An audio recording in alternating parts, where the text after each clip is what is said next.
What's up, foodies? After posting my Five Guys burger video, the comments went crazy over one thing: the cheese. A bunch of people said things like, American cheese is plastic, there's no such thing as high quality American cheese, why would you ruin a good burger with fake cheese? I get it, American cheese has a bad rap. But Five Guys uses American cheese, and it's not plastic. I said use a high quality American cheese, and everyone said it was an oxymoron. No such thing exists.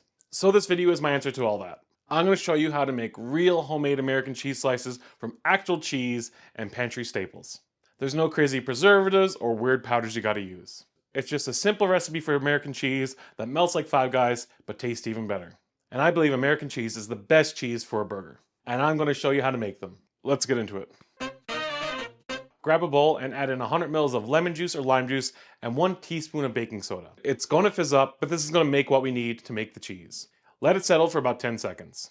So here's what makes American cheese slices work. It's not just melted cheese, it's emulsified. The lime juice and the baking soda combo cause a reaction that releases carbon dioxide and forms sodium citrate.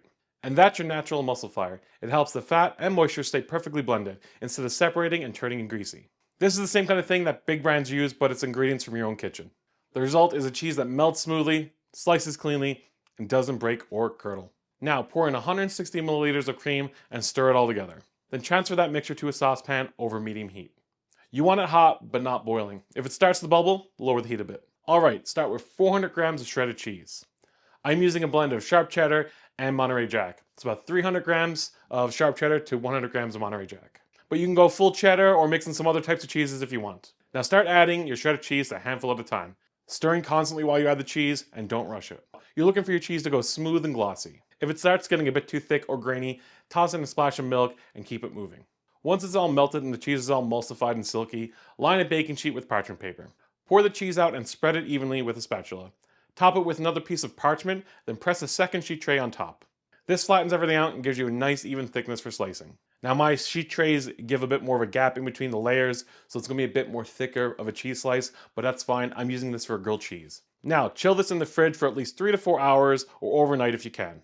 Now if you don't have sheet pans, you can put this into a cake pan and just put some saran wrap on top. Once it's set, peel off the top paper and slice it into squares. But as you can see, my cheese slices are a little bit thicker than what you'd use for a burger, but like I said, these are going onto a grilled cheese. Then wrap them up or toss them in the fridge and they'll stay good for up to 5 days. You can go ahead and make a grilled cheese like I am. Just throw a couple slices of bread in the pan with a bit of butter, throw your cheese slices on, put it on a nice medium temperature, flip it until it's golden on both sides, take it off, give it a slice, and look at that beautiful cheese pull. And that's it, homemade American cheese slices that melt just like Five Guys. Use these on your next Five Guys burger and you'll see the difference instantly. If you haven't seen my full Five Guys burger video, check it out next. Links up here on the screen or in the description below. And if you like this video, give a thumbs up, a subscribe down below, and until next time, FOOD-DEE out.